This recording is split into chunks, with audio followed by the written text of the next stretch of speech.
আমাদের প্রিয় বাংলাদেশ এবং উপমহাদেশে শাসন করা ব্রিটিশদের আসল দেশ কোনটা? ইংল্যান্ড, গ্রেট ব্রিটেন নাকি ইউনাইটেড কিংডম? তাদের মধ্যে পার্থক্য কি?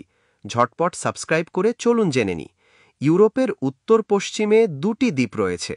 ছোটটার নাম আয়ারল্যান্ড। এটা দুই দেশে বিভক্ত।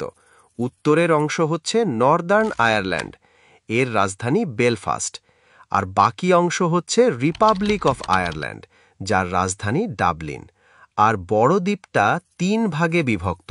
দক্ষিণ অংশে ইংল্যান্ড, যার রাজধানী লন্ডন, উত্তর অংশে স্কটল্যান্ড, যার রাজধানী এডিনবার্গ, আর পশ্চিমে অবস্থিত ক্ষুদ্র দেশ ওয়েলস, যার রাজধানী কার্ডিফ।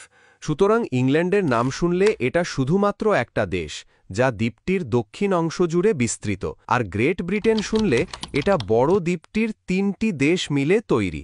এই ব্রিটেনই ভারতীয় উপমহাদেশ সহ পুরো পৃথিবীতে সাম্রাজ্য বিস্তার করেছিল। আবার আমরা যখন ইউনাইটেড কিংডমের কথা বলি, এটা তিনটি দেশের সমন্বয়ে গঠিত গ্রেট ব্রিটেন এবং উত্তর আয়ারল্যান্ড মিলে গঠিত হয়। আর রিপাবলিক অফ আয়ারল্যান্ড আলাদা দেশ এবং এটি ইউরোপীয় ইউনিয়নের সাথে যুক্ত।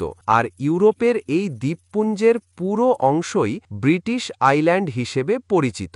আপনি কি এখনও চ্যানেলটি সাবস্ক্রাইব করেননি?